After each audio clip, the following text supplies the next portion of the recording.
मैं प्रातः स्मरणीय महाराणा प्रताप बोल रहा हूँ। मैं वही प्रताप जिनके दादा महाराणा सांगा थे, जिन्होंने खानवा का युद्ध लड़ा था। मैं वही प्रताप हूँ जिसके पिता महाराणा उदय सिंह को बचाने के लिए मां पन्नाधाय अपने बेटे का बलिदान दे दिया था।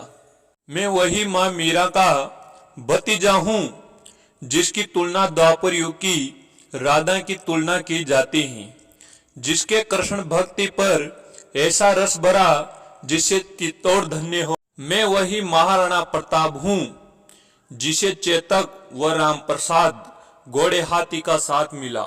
मैं वही महाराणा प्रताप हूँ जिन्हें राष्ट्र की रक्षा के लिए जंगल जंगल भटकना पड़ा, लेकिन किसी की अधीनता स्वीकार नहीं की।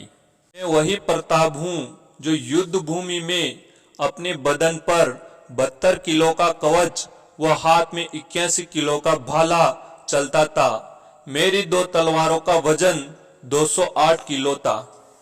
मेरी लंबाई 7 फीट व वजन 110 किलो का था। मेरा जन्म 9 मई 1540 को कुमलगढ़ दुर्ग में हुआ था।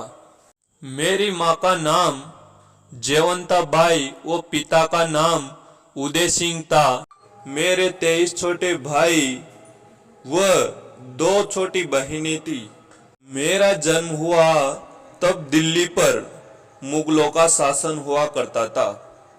मुगल शासक अकबर ने चित्तौड़गढ़ को चारों तरफ से घेर लिया था, तो मेरे पिता उदय सिंह ने अकबर से लड़ने के बजाय चित्तौड़ को परिवार सहित छोड़कर उदयपुर आना पड़ा था।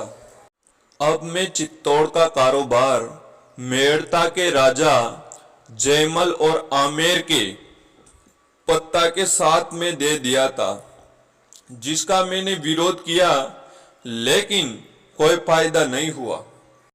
अकबर ने मेड़ता पर अपना आधिपत्य 1562 में ही जमा लिया था और साथ ही अकबर चित्तौड़ पर भी आक्रमण करने आ पहुंचा।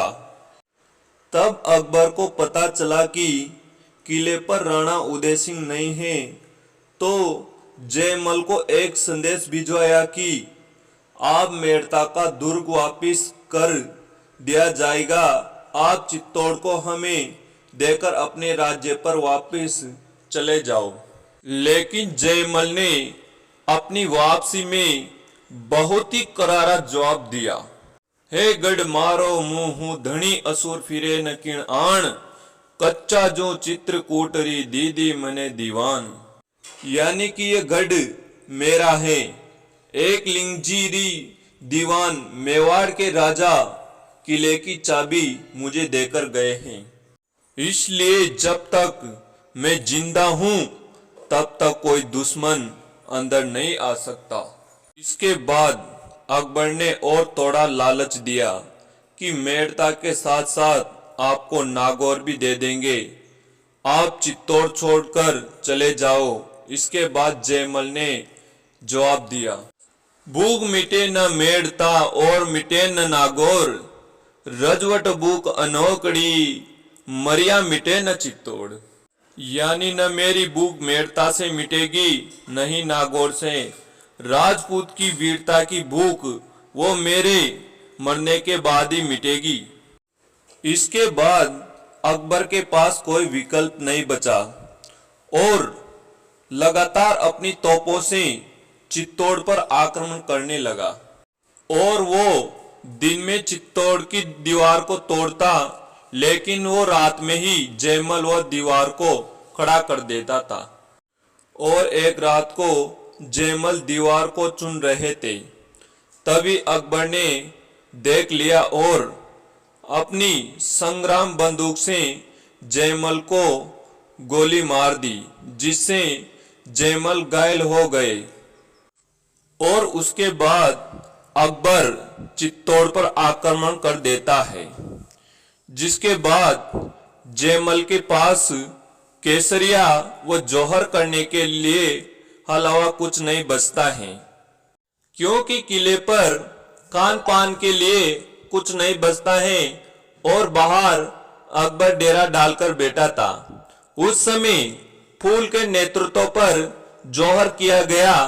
पत्ता व चुंडावत की पत्नियां भी वहां जयमल की बहन भी थी। इसके साथ ही पत्ता की मां ने भी जौहर किया था। 23 फरवरी 1568 की रात में ज्वाला किले से उठती हुई 13,000 रानियों ने अपने छोटे छोटे बच्चे के साथ ही जौहर किया। आग की लपटों को देखकर अकबर समझ लिया कि अब राजपूत केसरिया करने के लिए तैयार हैं। अब सिर पर केसरिया पगड़ी बांधकर लड़ने के लिए तैयार हो गए हैं और अकबर वहां से युद्ध करने के लिए तैयार हो गया और चित्तौड़ पर आक्रमण करने में सफल हो गया और राजपूतों ने जौहर कर लिया।